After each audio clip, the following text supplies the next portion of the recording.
నమస్తే. రాష్ట్రంలో ఇటీవల చూస్తూ ఉన్నాం చాలా సంబంధించినటువంటి పరిస్థితులు. ఒక పక్కన వరదలు, ఇంకొక పక్కన జైనూర్ లాంటి ఒక ఎస్సీ సామాజిక వర్గానికి చెందినటువంటి ఒక మహిళ పైన దాడి అంశం కావచ్చు. మరొక పక్కన గురుకులాలకు సంబంధించినటువంటి అంశంలో ఆర్ఎస్ ప్రవీణ్ కుమార్ గారు చేస్తున్నటువంటి వ్యాఖ్యలు కావచ్చు. వీటన్నిటిపైన ఒకసారి మాట్లాడేటువంటి ప్రయత్నం చేద్దాం. మనతో పాటు కాంగ్రెస్ పార్టీ సీనియర్ నాయకులు మానవతరాయ్ గారితో. అన్న నమస్తే. నమస్తే. ముందుగా ముఖ్యంగా మాట్లాడుకోవాల్సినటువంటి అంశం గురుకులాలకు సంబంధించినటువంటి అంశంలో ప్రభుత్వం అంతా విఫలమైపోతూ ఉంది. దాంట్లో మౌలిక వసతులు కల్పించట్లేదు అంటూ ఆర్ఎస్ ప్రవీణ్ కుమార్ గారు ప్రభుత్వాన్ని చాలా విమర్శిస్తూ ఉన్నటువంటి పరిస్థితి. మీరేమని చెప్తారు? ఆర్ఎస్ ప్రవీణ్ కుమార్వి దిగజారుడు రాజకీయాలు. అసలు ఆయనకి స్థిరత్వం లేదు, ప్లస్ సోయి లేదు. అంటే ఆర్ఎస్ ప్రవీణ్ కుమార్ కన్నా ముందు గురుకులాలు లేవా? అసలు గురుకులాలను స్థాపించినప్పుడు ఉన్నదెవరు, తీర్చిదిద్దింది ఎవరు? మహానుభావుడు, నిజాయితీపరుడు ఎస్ఆర్ శంకర్ అన్నటువంటి ఒక మహానుభావుడు. ఆయన ఆధ్వర్యంలో ఈ గురుకులాలన్నీ కూడా ఉమ్మడి రాష్ట్రంలో అభివృద్ధి చెందినాయి.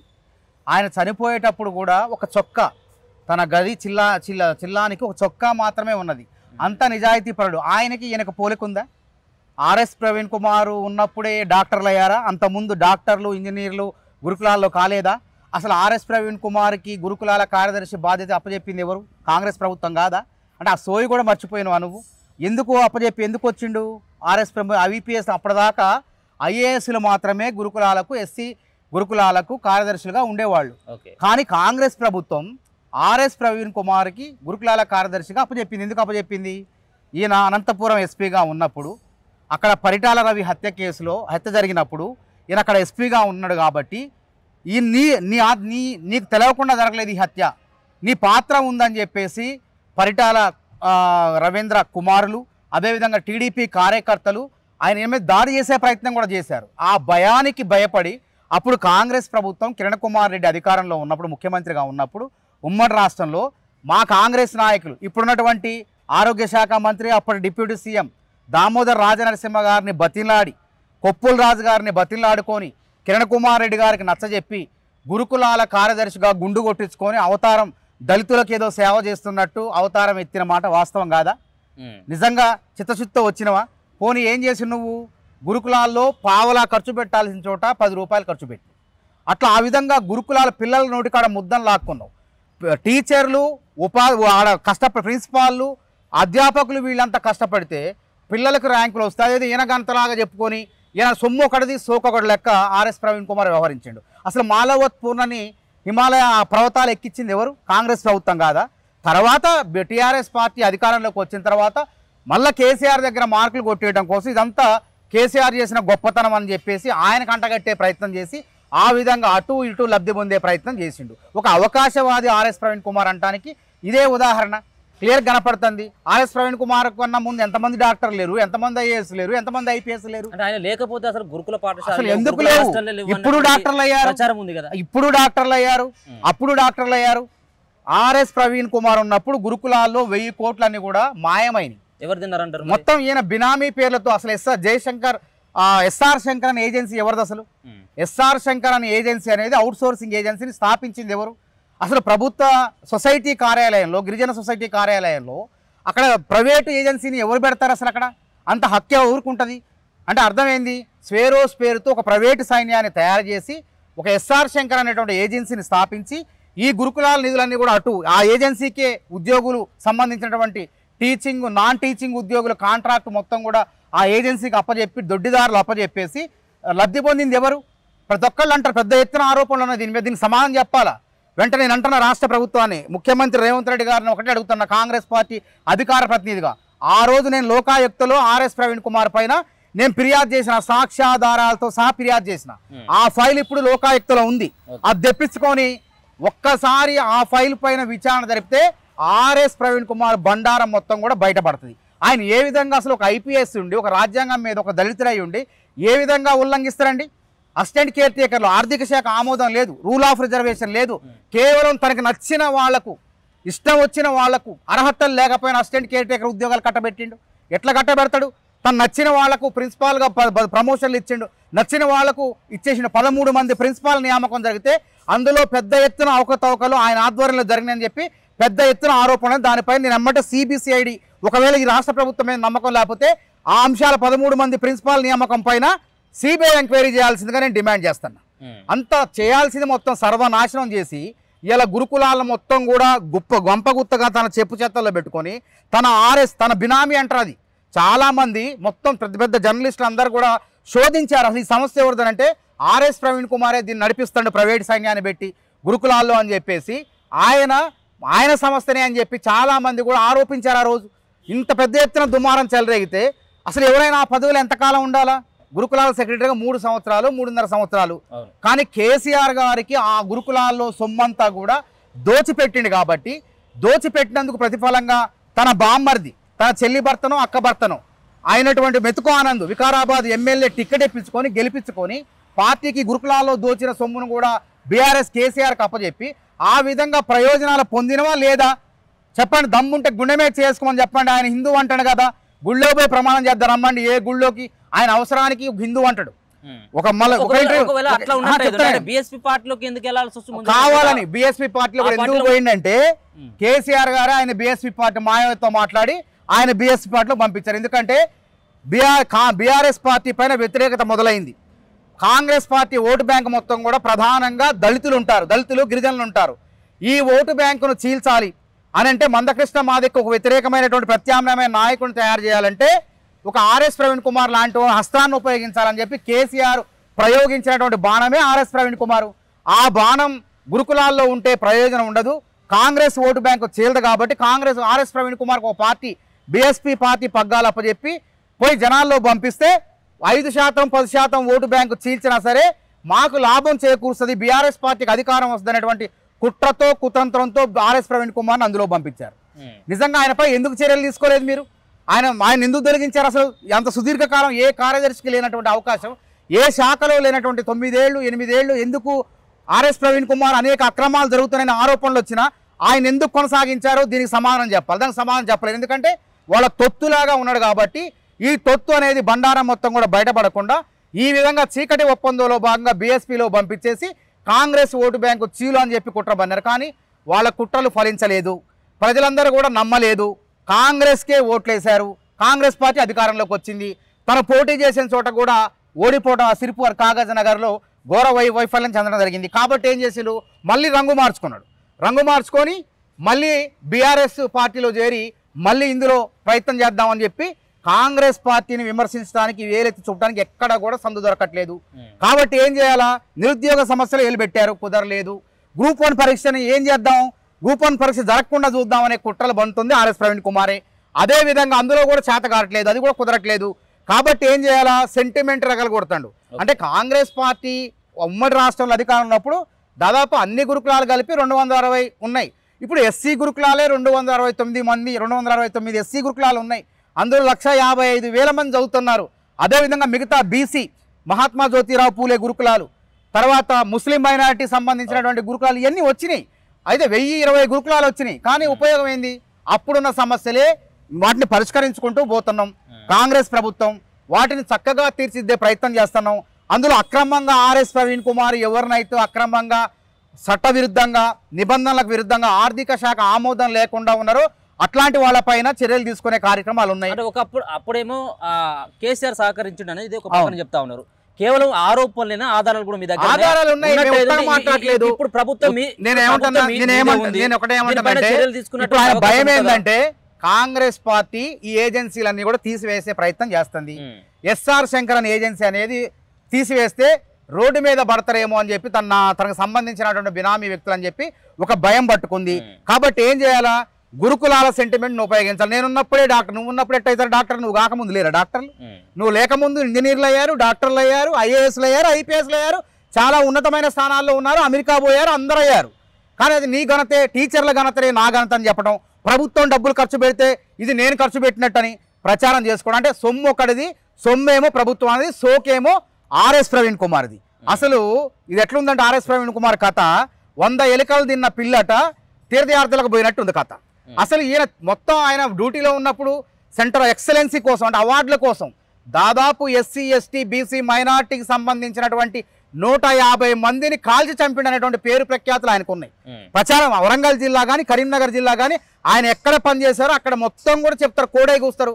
ఈయన మన వర్గాలనే చంపిండు, అట్లాంటి ఆయన అంబేద్కర్ అవతారం ఎత్తుడు. వీటన్నిటిని ఒక పక్క అటుపక్క నక్సలైట్ల నుంచి, ఒక పక్క పరిటాల రవి సంబంధించినటువంటి టీడీపీ కార్యకర్తల నుంచి, ఆయన అనుచరుల నుంచి తప్పించుకోవడం కోసమే గుండు చేయించుకొని అంబేద్కర్ అవతారం ఎత్తిండు, ఈయన రక్షించుకోవటమే అవతారం ఎత్తిండు అని చెప్పిండు. మరి అలా ఆర్ఎస్ ప్రవీణ్ కుమార్ గారు ఆ రోజు స్కూల్లో పిల్లలు జుట్టు పెంచుకొని, ఆడపిల్లలు మన సాంప్రదాయం అది, జుట్టు పెంచుకొని జడలు వేసుకుంటే కత్తిరించండి, ఇదేంది అసలు ఈ స్కూళ్ళు అనుకున్నారా, ఏమనుకున్నారు, మీరు ఎట్లా ఉండాలా, పాశ్చాత్య సంస్కృతి ఉండాలా అని చెప్పి వేరే ఒక వర్గం వైపు మళ్లించే విధంగా ప్రయత్నాలు చేసిన మాట వాస్తవం కాదా? చాలా రుజువులతో మాట్లాడుతున్నా, ఉత్తగా మాట్లాడలేదు. అందుకే నేనేమంటున్నా, అస్సలు ఆర్ఎస్ ప్రవీణ్ కుమార్ పనిచేసిన 7 సంవత్సరాల 8 సంవత్సరాల కాలంలో జరిగిన అక్రమాలపై వెంటనే సిట్టింగ్ జడ్జితో విచారణ జరిపి ఆ వెలుగులోకి తీసుకొచ్చేసి ఆ డబ్బులు మొత్తం కూడా వెనక జప్తు చేయాలి, తీసుకురావాలి. సమ్మర్ క్యాంపుల పేరుతో సమ్మర్ క్యాంపులు అని చెప్పి కోట్లాది రూపాయలు, ఒక్కొక్క ప్రాజెక్టుకి 50 లక్షలు, కోటి రూపాయలు, పిల్లగాళ్ళకు వచ్చింది లేదు పోయింది లేదు, పిల్లగాళ్ళకు చెప్పింది లేదు పోయింది, కానీ వీళ్ళు సంబంధించిన వ్యక్తులకు లాభం జరిగింది అనేది స్పష్టమైంది. కాబట్టి ఆ సమ్మర్ క్యాంపుల పైన కూడా విచారణ జరిపి ప్రభుత్వ ధనాన్ని మళ్ళీ తిరిగి తీసుకురావాల్సిందిగా నేను రాష్ట్ర ప్రభుత్వాన్ని, ముఖ్యమంత్రి రేవంత్ రెడ్డి గారిని కోరుతున్నా. అదేవిధంగా కొంతమంది అధికారులని, అక్కడ ఉన్నటువంటి జార్జ్ అట వాడు కేరళ వాడు, కేరళ మన ఉస్మానియా యూనివర్సిటీకి సంబంధించిన PhD స్కాలర్లు ఎవరికి ఉద్యోగాలు ఇలే, ఆయన చుట్టుపక్కల మావోడు అని తిరిగినటువంటి ఆయన సామాజిక వర్గానికి చెందిన వాళ్ళకు కూడా అందులో ఉద్యోగ అవకాశం ఇలే, ఇచ్చినట్టయితే సంబరపడే వాళ్ళం మేము. వాళ్ళకు కూడా ఇవ్వకుండా నచ్చిన వాళ్ళైతే వీళ్ళైతే అన్ని ఈయన లోగుట్టంతా బయటపడింది కదా. కాబట్టి ఎక్కడో కేరళ వాడిని తీసుకొచ్చి ఈయన రహస్యాలన్నీ బయటపడకుండా జార్జ్ అనేవాడిని ఎందుకు నియమించిండు, ఎక్కడ ఆయన అర్హతలు ఏంటి, ఆయన ఇక్కడ నియమించాల్సిన అవసరం ఏమొచ్చిందో దానికి సమాధానం చెప్పాలి. అదేవిధంగా విజిలెన్స్ రిటైర్డ్ అయినటువంటి CIని తీసుకొచ్చేసి హుసేన్ ఎవరు ఉండి పేరు ఉంది సంథింగ్, ఆయన పట్టుకొచ్చేసి గురుకులాలన్నిటి మీద పెత్తనం, నచ్చని ప్రిన్సిపాల్ ఏదైనా ఉంటే ఆయన మీద వీళ్ళు పోయి విజిలెన్స్ దాడులు చేస్తారు. కావాలని కక్షపూరితంగా టీచర్లని, ఉపాధ్యాయుల్ని వాళ్ళు పీల్చి పిప్పు చేసి వాళ్ళని గన్బెట్టి తుపాకీ పెట్టి పరిపాలించిన మాట వాస్తవం కాదా? ఇవాళ నువ్వు కాంగ్రెస్ పార్టీ గురించి మాట్లాడుతావు. నీకు అసలు గురుకులాల సెక్రటరీగా అవకాశం కల్పించిందే కాంగ్రెస్ ప్రభుత్వం అన్నది మర్చిపోయి సోయి లేకుండా మాట్లాడితే క్షమించరు. ప్రజలకు అర్థమైపో తల్లిదండ్రులు రెచ్చగొడతాడు. తెలంగాణ గురుకుల పేరెంట్ అసోసియేషన్ ఈయనే స్థాపించిండు. గురుకులాల సొమ్ముని వాళ్ళ ఆటల కోసం, తల్లిదండ్రుల ఆటలు ఆడటం కోసం గురుకులాల సొమ్ముని ఈయన తీసుకొచ్చి పెట్టేది ఎంత దారుణం చెప్పండి. ఇది ఎంత సొమ్ముని, ప్రభుత్వ ధనాన్ని ఏ విధంగా దుర్వినియోగం చేసిండో, గురుకులాల వ్యవస్థని భ్రష్టు పట్టించిండు. గురుకులాల వ్యవస్థని తీర్చిదిద్దినటువంటి వ్యక్తి మహానుభావుడు. ఇప్పుడు కూడా ఆయన ప్రతి పేదవాడు గుండెల్లో ఉంటాడు. SR శంకను ఆయన చనిపోయేటప్పుడు ఏం మూటగట్టుకొని పోలే, ఈయన లెక్క రాజకీయాలు చేయలే. ఈయన రాజకీయ ఉద్దేశంతో ఒక ప్రైవేటు సైన్యాన్ని స్థాపించిన మాట వాస్తవం కాదా? స్వేరో అనేటువంటి ప్రైవేట్ సైన్యం ఈయన రాజకీయ ప్రవేశం కోసం స్థాపించింది. ఈయన రాజకీయ ప్రవేశం కోసం గురుకులాల్లో ఉన్నటువంటి డబ్బులు మొత్తాన్ని కూడా దారి మళ్లించింది నిజం కాదా? అందుకే నేనేమంటున్నా, నువ్వు నిజాయితీ పరుడు అయితే దేవుడి దగ్గర, నువ్వు అంటున్నావు కదా హిందువు అంటున్నావు, దేవుడి దగ్గర పోదాం, పోయి నువ్వు నేను ప్రమాణం చేద్దాం, నువ్వు చేసిన నీ హయాంలో తప్పులు జరిగినా లేదా, దమ్ముంటే రా అని నేను సవాల్ విస్తాను. అదేవిధంగా అక్కడితో ఆగకుండా రాష్ట్ర ప్రభుత్వాన్ని, ముఖ్యమంత్రి రేవంత్ రెడ్డి గారిని కూడా నేను కోరుతున్నా, ఈయన పైన విచారణ జరపండి. ఆర్ఎస్ ప్రవీణ్ కుమార్ చేసిన అక్రమాలు అన్నీ ఇన్ని కావు, ఆయన హయాంలో జరిగిన గురుకులాల్లో జరిగిన ఉల్లంఘనలు, అక్రమాలు ఎన్నో ఉన్నాయి. చాలా మంది బాధితులు కూడా బయటకు వస్తారని చెప్పి రాష్ట్ర ప్రభుత్వాన్ని నేను కోరుతాను. ఇంకొక పక్కన ఇటీవల చూస్తూ ఉన్నాం, జైనూర్లో జరిగినటువంటి ఒక సంఘటన, ఒక ST సామాజిక వర్గానికి చెందినటువంటి ఒక మహిళ పైన అఘాయిత్యం, రెండో అంశం ఖమ్మం జిల్లాలో వచ్చినటువంటి వరదలు.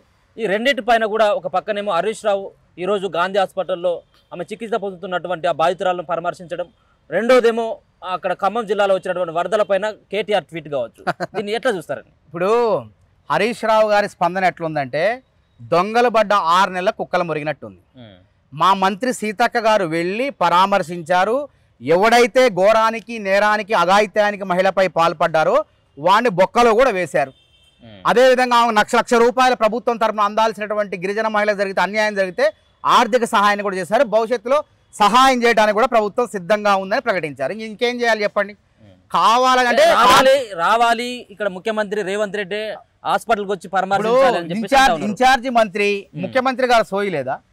ముఖ్యమంత్రి గారు ఆడ అనేక జాతరలకు పోయిండు. అక్కడే మేము దళిత గిరిజన ఆత్మగౌరవ దండోరా పెట్టినాం. ఆదిలాబాద్ లోనే అధికారం రావడానికి కారణం అక్కడే ఆ అమరవీరుల స్తూపం ఉన్న దగ్గర ఇంద్రవెల్లిలో చేసిన మేమాడ ఎప్పుడన్నా కేసీఆర్ పోయిండు అక్కడ? అసలు ఏనాడైనా 10 ఏళ్లలో ఎవడన్నా పరామర్శించిండా? సీమాంధ్రులు చచ్చిపోతే వాళ్ళకి అధికారిక లాంఛనాలతో చేస్తారు, తెలంగాణ బిడ్డలు చచ్చిపోతే పట్టించుకోరా? కానీ ముఖ్యమంత్రి మా సీతక్క గారిని, బాధ్యతాయుతమైన మంత్రిని, ఆ జిల్లా ఇన్ఛార్జి మంత్రిని పంపి బాధకాలు తెలుసుకొని ఒక భరోసా కల్పించారు. మీరు అన్నడైనా అట్లా చేసిండ్రా? చచ్చిపోతే ఇట్లాంటి దారుణాలు జరిగితే కనీసం దగ్గర కూడా రారా? మీరు ఇవాళ మాట్లాడతారు, ఇవాళ రాజకీయం చేయాలనుకుంటున్నారా? ఈ రాజకీయాలు బంద్ చేయండి. కేటీఆర్ గారు ఎక్కడ ఉండాలా? వరదలు వస్తే మా ముఖ్యమంత్రి గారు 3 జిల్లాలు సూర్యాపేట, ఖమ్మం, మహబూబాద్ జిల్లా పర్యటించి వరదలో బురదలో తిరిగి ప్రజల కన్నీళ్ళ కష్టాలను తెలుసుకొని వాళ్ళకి తక్షణ సహాయంగా చనిపోయిన వాళ్ళకి 5 లక్షలు, అదేవిధంగా చనిపోయినటువంటి అశ్విని కుటుంబాన్ని పరామర్శించారు. నువ్వెవడన్నా పోయిండా? కేసీఆర్కి ఏమైంది? ఫామ్ హౌస్లో సోయి లేకుండా పడుకుంటాడు. కేటీఆర్ ఏమో విహారయాత్రలకు అమెరికా పోతాడు. ఇదా మీ పరిపాలన? అధికారంలో ఉన్న రోజులు సామాన్య ప్రజలు కనపడలేదు. అధికారం పోయిన తర్వాత అయినా ఇట్లాంటి బాధల్లో కన్నీళ్ళలో ఉన్నటువంటి పేద ప్రజల కన్నీళ్లు తుడిచే విధంగా కనీసం వాళ్ళలో పర్యటించవచ్చు కదా? పర్యటించకుండా ఎక్కడో కూర్చొని ట్వీట్ చేసి సరిపోద్దా? అసలు ఎంత సిగ్గుండాలి ఈ విధంగా మాట్లాడటానికి, ప్రభుత్వాన్ని విమర్శించడానికి? అరే నల్గొండలో ఉత్తమ్ కుమార్ రెడ్డి గారు, కోమటిరెడ్డి వెంకరెడ్డి గారు, అదేవిధంగా ఖమ్మంలో 3 మంత్రులు, డిప్యూటీ సీఎం బట్టి విక్రమార్క గారు, మా పొంగులేటి శ్రీనివాసరెడ్డి గారు, తుమ్మల నాగేశ్వరరావు గారు, పక్క జిల్లాలో మహబాద్, వరంగల్, ములుగులో సీతక్క గారు, కొండా సురేఖ గారు, ప్రతి జిల్లాలో కూడా పొన్నం ప్రభాకర్ గారు, హైదరాబాద్లో అందరు మంత్రులంతా సచివాలయాన్ని వదిలిపెట్టి హైదరాబాద్ వదిలిపెట్టి వరదలకు ముంపుకు గురయ్యే ప్రాంతాల్లో పర్యటిస్తుంటే ఈయనేమో విదేశాల పర్యటనకు పోయిండు. అసలు ఇంకోడైతే మనిషి అన్నవాడైతే, మానవత్వం కలిగిన వాడైతే, నాయకుడైతే, నిజంగా బీఆర్ఎస్ పార్టీ వర్కింగ్ ప్రెసిడెంట్ అయితే వచ్చి ఆ పర్యటన వెంటనే రద్దు చేసుకొని నాకు ప్రజలే ముఖ్యం అని చెప్పేసి ప్రజల మధ్య వాళ్ళ కష్టాలు కన్నీళ్లు తుడిచే విధంగా మాట్లాడాలి. కానీ వాళ్ళకు నిర్మాణాత్మక ప్రతిపక్షంగా వాళ్ళకు భరోసా కల్పించే విధంగా మాట్లాడాలి. కానీ ఎందుకండి వరదలో బురద రాజకీయాలు చేయటం? ప్రజలు చీచి అని అంటున్నారు ఇట్లా ఈ విధంగా రాజకీయాలు చేయటం వల్ల. కాబట్టి దానికి విలువ లేదు. హరీష్ రావు చేసిన దానికి కూడా ప్రజలు నమ్మట్లేదు. మేము ఆల్రెడీ అందుకున్నాం, చట్ట ప్రకారం కూడా వాళ్ళపై చర్యలు తీసుకుంటున్నాం. మళ్ళీ దీన్ని కూడా మత ఘర్షణలు రేపే విధంగా ఈ యొక్క రాజకీయం చేసే ప్రయత్నం చేశారు. గిరిజన మహిళపై అత్యాచార ఘటన జైనూరులో. కాబట్టి అన్నిటిని కూడా మా డీజీపీ, పోలీస్, ప్రభుత్వ యంత్రాంగం కూడా అప్రమత్తంగా ఉంది. ఇది మత ఘర్షణలకు తావు లేదు. తావు లేకుండా శాంతి భద్రతలను పర్యవేక్షించేందుకు పకడ్బందీ ఏర్పాట్లు కూడా చేయడం జరిగింది. ఇప్పటికీ సద్దుమణిగింది, ఎటువంటి ఇబ్బంది లేదు. గిరిజన మహిళలకు న్యాయం చేయడంలో అన్ని బీఆర్ఎస్ పార్టీ కన్నా కాంగ్రెస్ ప్రభుత్వం ముందు ఉన్నది. మేము ఎప్పుడో మొన్న పోతే ఇవాళ వచ్చిండు, ఇవాళ గుర్తొచ్చింది ఆయనకి ఆ గిరిజన మహిళ. కాబట్టి చిత్తశుద్ధితో చేయండి. ఇప్పటికైనా ఈ చిత్తశుద్ధితో చేసి ఇన్ని 10 ఏళ్ళు మీకు అవకాశం ఇచ్చారు. 10 ఏళ్ళు తెలంగాణ ప్రజలు అవకాశం ఇచ్చారు. కాబట్టి వాళ్ళ రుణం తీర్చుకునేందుకు నిత్యం ప్రజల్లో ఉండండి. నిత్యం అమెరికా పర్యటన రద్దు చేసుకుని మేము వచ్చేసి ఖమ్మం ప్రజలకు ఆ బురద ఎత్తే కార్యక్రమాల్లో, సేవా కార్యక్రమాల్లో కేటీఆర్ పాల్గొనాల్సిందిగా నేను సూచిస్తాను. సబితా ఇంద్రారెడ్డి గారు కూడా కొన్ని కామెంట్లు చేయడం జరిగింది. మీ ప్రభుత్వం ఏర్పడి 9 నెలల కాలంలో దాదాపుగా 2000 మహిళలకి 2000 మంది మహిళలకి వాళ్ళపైన అఘాయిత్యాలు చేయడం జరిగింది. దీనిపైన ప్రభుత్వం స్పందన లేదు, అసలు పట్టించుకోవట్లేదు, శాంతి భద్రతలు అంతా కూడా క్షీణించిపోయినాయి అని చెప్పేసి ఆమె చెప్తా ఉన్నారు. ఇప్పుడు వాళ్ళ హయాంలో 10 ఏళ్లలో దాదాపు లక్షల మంది జరిగినాయి. కానీ ఎక్కడన్నా జవాబుదారితనం ఉందా? షాద్నగర్ ఘటనలో ఒక దళిత మహిళను పోలీసు ఎస్సీఐ ఇష్టానుసారంగా కొడితే, చట్టవిరుద్ధంగా ప్రవర్తిస్తే ఆయన ఉద్యోగులను చూడబీకినవా లేదా మేము? అదేవిధంగా ఇక్కడ గిరిజన మహిళ విషయంలో వెంటనే మీరు మీకు తెలవకముందే, మీకు సోయి లేకముందే స్పందించి వాడిని జైల్లో వేసినవా లేదా? మేము అరెస్ట్ చేయకపోతే, అతన్ని శిక్షించకపోతే అప్పుడు మీరు మాట్లాడినా అర్థం ఉంటుంది, పర్థం ఉంటుంది. ఇక నోరుంది కదా, నాలుగు ఉంది కదా అని ఏది పడితే అది మీ హయాంలో 9 నెలల్లోనే ఇన్ని ఘోరాలు జరిగినాయి, అన్ని నేరాలు జరిగినాయి అని చెప్పి కావాలని చెప్పి ప్రజల్లో తప్పుడు సంకేతాలు పంపించడం కోసం ఈ విధంగా మాట్లాడుతున్నారు. దయచేసి ఒక సాటి మహిళగా మహిళలను గౌరవించండి దయచేసి సబితా ఇంద్రారెడ్డి గారు. ఎందుకంటే ఇక్కడ ఏం జరిగినా కానీ వెంటనే ఈ ప్రభుత్వంలో చర్యలు ఉంటాయి. ఎవడైనా సరే తన మన అనే భేదాలు ఉండవు. హైడ్రాకి ఏ విధంగా ఉందో ఆ చట్టాన్ని అమలు చేయడంలో కూడా ఎవరిపైన కూడా మేము ఊరుకోము, తప్పకుండా వాడిని చట్టాల ప్రకారం శిక్షిస్తాము. కావాలని చెప్పి మీరు ఈ విధంగా మాట్లాడుతున్నారని ప్రజలకు అర్థమైపోయింది. అది